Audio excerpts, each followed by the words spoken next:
My name is Alexei, and I want to tell you a story I experienced in one of the psychiatric hospitals. This place left scars in my soul forever. I was admitted to the hospital after I had a nervous breakdown.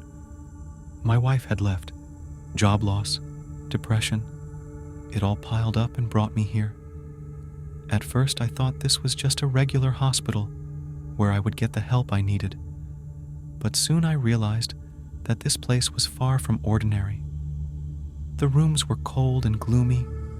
The walls seemed gray even in the light. The smell of medicine was mixed with the odor of something decomposing. The first thing that alerted me was the sounds that came at night. They were screams, moans, whispers that penetrated my consciousness, not allowing me to sleep.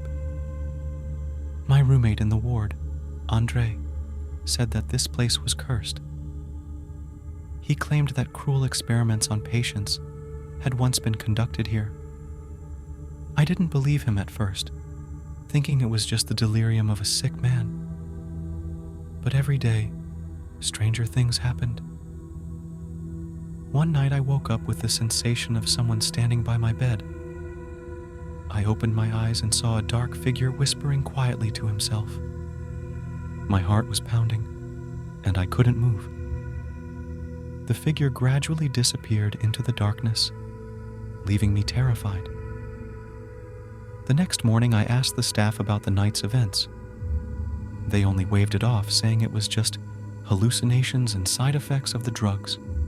But Andre kept saying that they were spirits of deceased patients who couldn't find peace. After a few days, I started to notice that some patients were disappearing. They would just disappear, and the staff would say they had been transferred to other wards or discharged. But I knew that wasn't true. Andre said they were being taken to the basement for experiments. I decided to find out what was really going on. At night, when everyone was asleep, I got out of the ward and went to the basement. The door was locked, but I found a key in one of the doctor's offices. When I opened the door, I was horrified. The basement had cells with bars with patients inside. They were tied up and looked exhausted. In one corner, I saw a table with medical instruments covered in blood on it. I realized that this place was indeed an arena for gruesome experiments. I wanted to turn back, but I heard footsteps. It was one of the doctors. He noticed me and started to approach. I didn't know what to do, so I ran. The doctor yelled after me, but I managed to crawl back into the room and hide under a blanket, hoping they wouldn't find me. The next day, I decided that I had to get out of here at all costs. I began planning my escape despite my fear of being caught. That night, I found an old exit hidden behind a closet in the hallway. It led outside, but it was blocked. I started looking for a way to open it. Each night brought new horrors. One day, I saw one of the patients being led to the basement and realized I was running out of time. I managed to get an old tool and started working on the lock. My hands were shaking, but I couldn't stop. As the lock gave way, I heard a noise in the hallway. It was the doctor's footsteps. He was getting closer, and I realized that if I got caught, I'd be in the basement the next night. I pushed the door open and ran outside. The cold night air crashed down on me, but I didn't look back. I ran through the woods that surrounded the hospital. My legs hurt, and my breathing was hitching, but I couldn't stop. In my head, I could hear the screams of those left behind in this eerie place. I knew I had to find help and go back for them. By the time I reached the nearest village, it was morning. I found a phone and called my friend who worked as a journalist. He didn't believe me right away, but when I gave him all the details, he agreed to come and help. We went back to the hospital the next day. My friend was able to bring attention to the place, and soon an investigation began. The doctors and staff tried to cover their tracks, but the truth came out. This story left a deep mark on my life. I still wake up at night with nightmares. Sometimes I think I hear those creepy whispers and screams again. But I know I have to go on living for those who didn't make it out.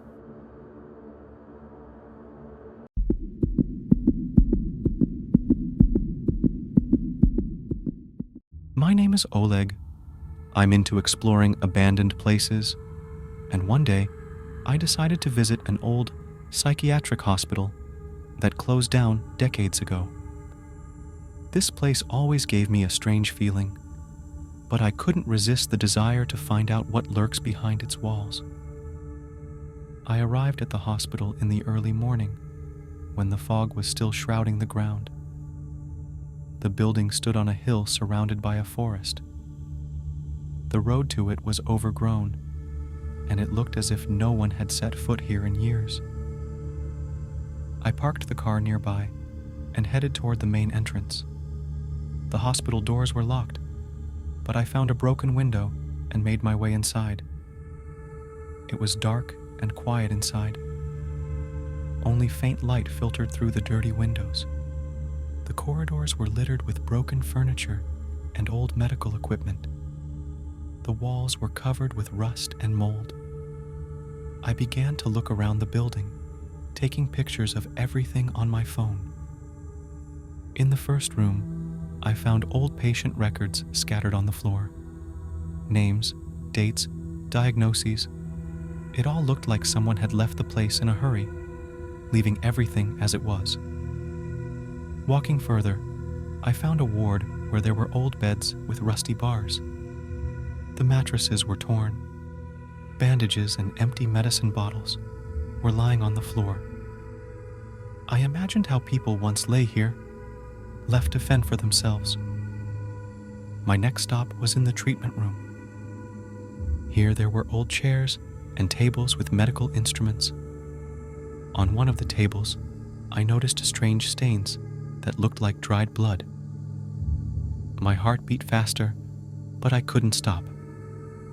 At the back of the building, I found a staircase leading to the basement. The steps creaked beneath my feet, and each step echoed in the void. The basement was even darker, so I turned on the flashlight on my phone. Here were the cells, each of which was locked with a massive lock. Inside them were rusty bunks and remnants of clothing. I tried to imagine what the people locked in here might have been experiencing. In one of the cells, I found a diary. The pages were yellowed and torn in places, but the text was still legible. The author described the terrible conditions in which the patients were kept and the cruel treatment by the staff. These writings made me think about what these people had been through. I left the basement and continued to look around the building. In the old office of the head doctor, I found a cabinet of documents. One of them talked about secret experiments that were conducted on patients. These experiments were aimed at studying the effects of various drugs on the human psyche. The results were horrifying. Most of the patients did not survive these tests. My path led me to an old dining room. Tables and chairs were overturned, dishes broken. The walls showed signs of struggle. It seemed as if something terrible had once happened in this place. I could feel the tension growing with every step.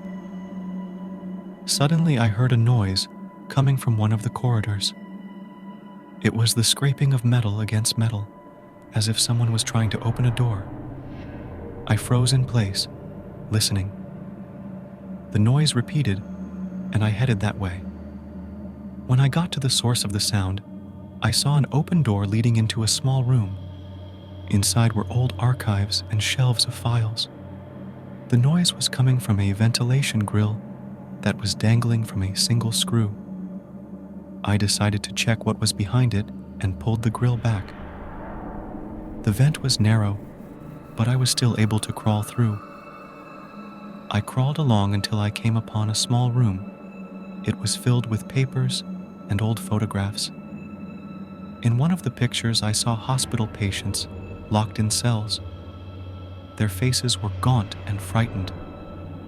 I realized that I was in a place that no one was supposed to know about.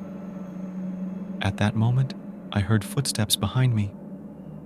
It was the same scrambling I had heard before. I climbed out of the vent and froze, listening. The footsteps were getting closer, and I realized that someone was coming toward me. I froze, my heart racing. The footsteps grew closer, and I realized I needed to hide. I found an old closet in the corner of the room and hid in it, pressing myself against the cold metal shelves. Through the cracks, I saw a person in a white robe enter the room. He moved slowly, inspecting every detail. I tried not to breathe, so as not to give myself away. The man walked over to the archives and began flipping through folders. I could hear the pages rustling and tried to figure out what was going on.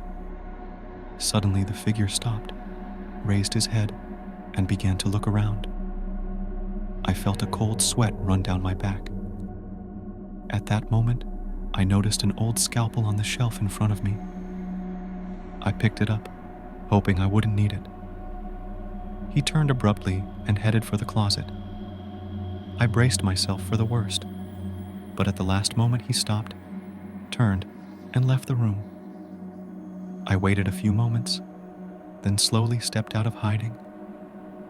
The noise of footsteps died down, and I decided to continue exploring. In the next hallway, I found a door labeled Operating Room. Inside, everything was covered in a thick layer of dust. There were rusty instruments on the operating table and traces of something dark on the walls. I tried to imagine what horrors might have been going on in here.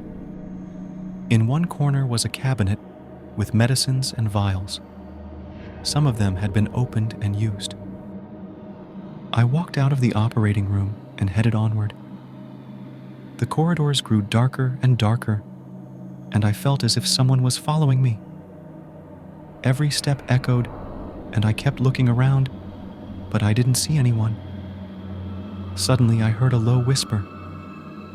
It came from the room ahead. I went to the door and opened it ajar. Inside was a small office. On the desk were medical records and an old cassette player. I turned on the player, and a voice came out of it. It was the voice of one of the doctors who was recording his observations. He was talking about the patients, how they reacted to the drugs and experiments. The voice was hoarse and tired. The recording stopped halfway through, and I heard a rustle behind me. Turning around, I saw a shadow sliding along the wall. My heart beat faster, and I headed for the exit. My legs were shaking, and every step felt heavy. I knew I had to leave this place as soon as possible. As I reached the main hallway, I noticed that the door I had entered through was closed. I ran to the window through which I had gotten in, but it was boarded up. Panic gripped me. I started looking for another way out, but all the doors were locked. I returned to the basement, hoping to find another way out. As I descended the stairs, I saw that one of the cells was open. There was nothing inside but an old bed and a dirty mattress. In the corner of the cell, I noticed a hole in the wall. It led into a narrow tunnel. I crawled through the hole and found myself in a narrow passage. It was dark and damp, and I could hardly see where I was going, but I knew it was my only chance to get out. I pushed forward until I saw a faint light ahead. It was the exit. I made my way outside and found myself in the woods. My legs were shaking with fatigue, but I couldn't stop. I ran until I reached my car. Only then did I allow myself to look back. The abandoned hospital was hidden behind the trees, but its horror still haunted me. I got into my car and drove away. My mind was spinning with thoughts of what I had seen and experienced. This hospital hid many secrets that no one was supposed to know. But I knew I would never forget the horror I had experienced inside its walls.